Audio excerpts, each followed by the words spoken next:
ওর সাথে গিয়ে বিয়ে করুক, ওর সাথে কি আমরা কি আছি তার বিয়ে দেওয়ার জন্য।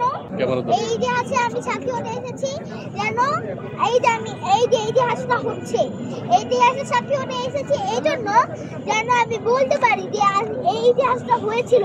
এই ইতিহাসের সাক্ষী হতে আমি এসেছি, আর সেই ইতিহাসের সাক্ষী আমি হয়েছিলাম, সেটা আমি বলতে চাই। তারপর ওই যে হাসিনা যে আমাদেরকে পালিয়ে গিয়েছে,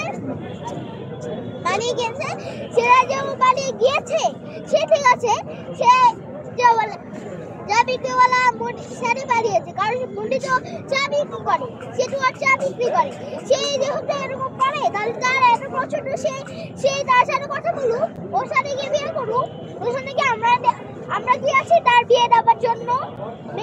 আমরা কি বিয়ে করাবো তাদেরকে, হচ্ছে সেই ইচ্ছা ঠিক আছে, সে পালিয়ে যাক। তার যদি ইচ্ছাই না থাকে ফাঁসিতে না ঝুলায়, তাহলে সে ফাঁসিতে ঝুলা থেকে বাঁচার জন্য সে ইন্ডিয়ায় থাকে। তার অন্য কিছু করার দরকার নেই, তার দেশ নিয়ে ভাবার দরকার নেই। সে যে এরকম করে আমরা ভালো করেই জানি, সে আবার মোটির সাথে এরকম করে যে আমরা আবার 2 দিন পর রাখুন ফাঁস করে যে আমি চট করে বাংলাদেশে ঢুকে দেবো, আমি চট করে বাংলাদেশে ঢুকে দেবো।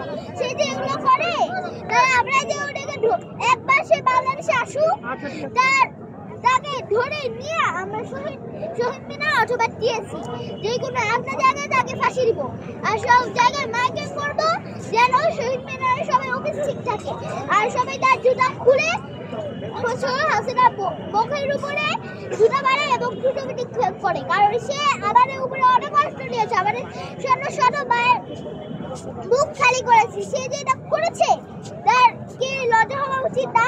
সে যে এত কিছু করে, সে আবার বলে যে আমি চট করে বাংলাদেশে ঢুকে যাবো, আমি এই দেশটা দখল করবো। বাংলাদেশ আনি, বাংলাদেশে এই জায়গাটা আমি দখল করে নিলাম, ওই জায়গাটা আমি দখল করে নিলাম। তার কি কোনো সব করতে চাই? তার কি কোনো কিছু চাই? তাহলে আমরা জোয়ার দিব না। সে একবার আসুক বাংলাদেশে, ভাষা পিটিয়ে লাল করে দিব। সে এরকম করে কেন? তারা এত সম্পত্তির লোক কেন? সম্পত্তি ভাগ দেওয়া এগুলো তো আর হারাম। তাহলে সে কেন এরকম করে? সবাই দাঁড়িয়ে থাকবে। আপনার যে চিন্তা বাংলাদেশে নেই, সে তো আর বাংলাদেশের প্রেসিডেন্ট না। সে যেহেতু সংসারই চালাতে পারছে না, তাহলে সে হচ্ছিল কি বলে, সে হচ্ছিল আমাদেরকে কি বলে, সে হচ্ছিল ভিক্ষা করুক, সে বাসায় কাজ করুক, তাহলেই তো বাসায় চলে, তাহলে ভাবে না তো চলে। তাহলে সে কেন বাংলাদেশে সে এত সম্পত্তি চাই কেন? সে তো ইতিমধ্যে তোমার নাম কি নিহা না? অনেক টাকা বাংলাদেশ থেকে পাচার করেছে। সে অনেক টাকা বাংলাদেশ থেকে পাচার করেছে, বাট আমি সেটা চাই, আমি তো আর সেটা জানি না। যারা বড়রা তারাই হচ্ছিল এটা বুঝবে, তারা শুধুভাবে দেখে শুনে এভাবে বুঝে তারপরে এটা ঠিক করুক। আমি তো ছোট মানুষ, আমি তো এটা আর বুঝি না। আজকে এখানে এসে কেমন লাগতেছে?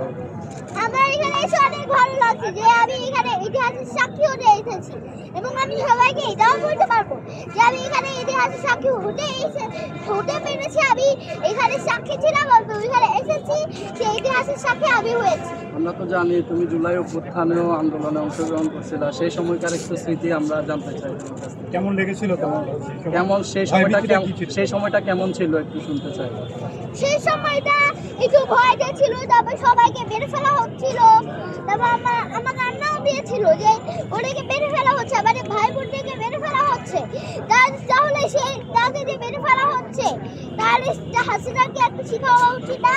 আমি চাই হাসিনাকে ফাঁসি দেওয়া হোক, শহীদ মিনার অথবা টিএসসি যেগুলো একটা জায়গায় ওকে ফাঁসি দেওয়া হোক।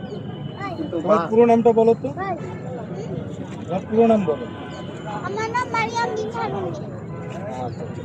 কিন্তু ভারত তো বলতেছে যে হাসিনাকে নাকি দিবে না, তাহলে হাসিনাকে নিয়ে ভারত কি করতে চায় একটু এটা কি বলতে পারো তুমি?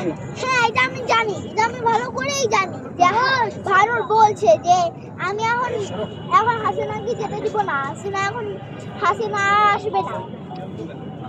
তাহলে ও যেহেতু এতই হিংসা হয়, তার যেহেতু এতই বাংলাদেশে আসার ইচ্ছা, তাহলে সেও একেবারে এখন তাহলে আমরা যাকে বাংলাদেশে দিয়ে আসি, তারপর কোনো কথা না বলে শহীদ মিনার অথবা টিএসসি এক জায়গায়, যে কোনো একটা জায়গায় ওকে ফাঁসি দেওয়া হোক।